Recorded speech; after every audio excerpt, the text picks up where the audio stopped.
Located at milepost 131.3H on Norfolk Southern's Atlanta to Chattanooga main line is Control Point Cowart. CP Cowart protects the north end of the sprawling John W. Whitaker, Austell, Georgia Intermodal Yard. This is one of two intermodal terminals serving metropolitan Atlanta on Norfolk Southern. Often control points, otherwise known as stations, are named after towns, places, or local landmarks. But in some cases, they're named after an individual that either contributed in some way or another to the railroad, either by some action or by their own sacrifice. And in this instance of CP Cowart, it was the latter. Cowart is named for Richard Cowart, who was a conductor for the Southern Railway and later Norfolk Southern. To me, he was always Ricky Cowart. I first met Ricky when he and his wife and daughter started attending our church back in the 1980s. Once I found out Ricky was a conductor, he became a hero to me. You see, I was always fascinated by trains and railroading as a child, and meeting someone who actually worked on them in person was like meeting a superhero in real life. Sadly, in August of 1990, Ricky lost his life in a tragic accident while working on a local that operated out of Rome, Georgia. It was the middle of the night, and Ricky's local was to meet a through freight that had taken the siding for the meet. As Ricky's train had rounded the curve, the entire crew of the through freight had fallen asleep and went through the stop signal and into the path of Ricky's oncoming train.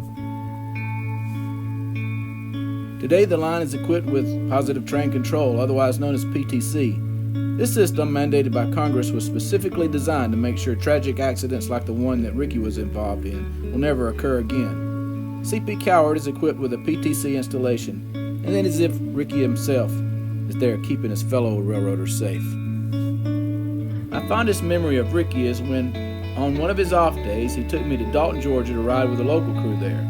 I'll never forget it because the engine they had assigned was the Southern 2879, and it must have been 1982 or 83 because it was still in Southern Railway paint. I was around 12 or 13. I remember seeing the name John A. Chambliss on the side below the cab, and I had no idea who the guy was. I just knew he must be really important to get his name on the side of a locomotive.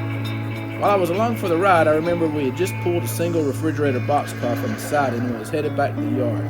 The engineer asked if I wanted to run the train. "Absolutely," I said, with so much excitement they all just laughed. It was then and there that I decided that one day I too would become a locomotive engineer.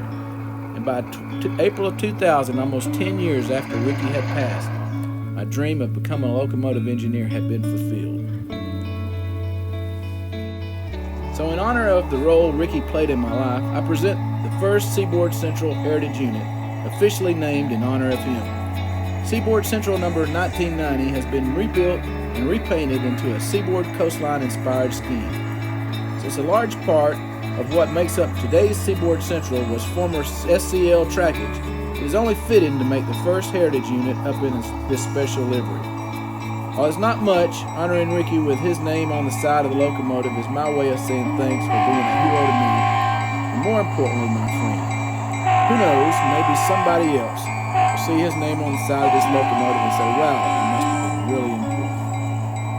I hope you've enjoyed this special presentation on the Seaboard Central and the story behind it. As time passes by, we tend to forget things that's got us to where we are today. This unit, along with some other planned future locomotives, will serve as a reminder of the roles a few special individuals has made in my life. My way of saying it was an honor to have known them. Be sure to look out for the SC number 1990, known as the Ricky Cowart unit, pulling freights and working Howard out on the line. So until next time, thanks for watching this special presentation, and we'll see you again next week.